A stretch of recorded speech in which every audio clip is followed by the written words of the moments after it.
लो में गरीबी की धूल जमी थी। उसी गांव में रहता था एक गरीब किसान, शामू। शामू के पास बस एक छोटा सा कच्चा घर, दो गायें और थोड़ी सी जमीन थी। सुबह से शाम तक वो खेतों में मेहनत करता, लेकिन फिर भी परिवार का पेट भरना मुश्किल था। हे भगवान, कब तक यूं ही मेहनत करता रहूंगा। बारिश ठीक से हो जाए तो शायद फसल अच्छी निकल आए। शामू की पत्नी गोमती और उसका छोटा बेटा चिंटू दोनों उसकी मदद करते।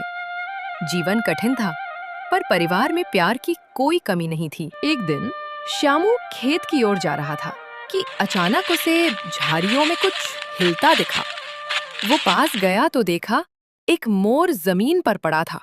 उसके पंखों से खून निकल रहा था। शायद किसी शिकारी के तीर से घायल हो गया था। अरे, ये तो मोर है।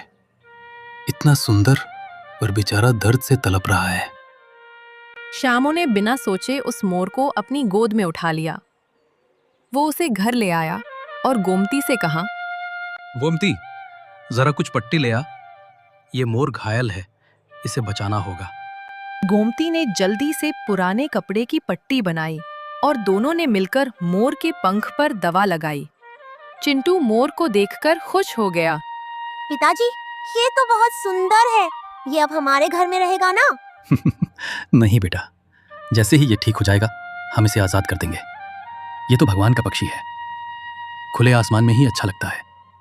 दिन बीतते गए। शामू हर रोज मोर को खाना देता, पानी पिलाता। धीरे धीरे मोर ठीक होने लगा। शामू के घर की गरीबी में भी जैसे खुशियों की हवा चलने लगी थी। मोर के आने से चिंटू के चेहरे पर मुस्कान लौट आई थी। एक दिन जब मोर ठीक हो गया तो शामू ने उसे खेत के पास छोड़ने का फैसला किया। समय आ गया था उस दोस्त को विदा करने का, जिसने शामू के गरीब घर को खुशियों से भर दिया था।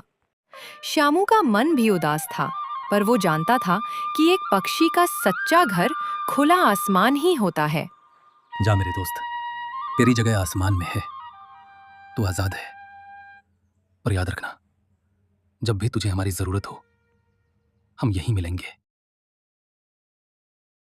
बाबा, वो चला गया, क्या वो वापस नहीं आएगा? चुप हो जा मेरे बच्चे, अब जंगल ही उसका घर है। गांव में एक और किरदार था, जमींदार मान सिंह। धनवान पर दिल का बेहद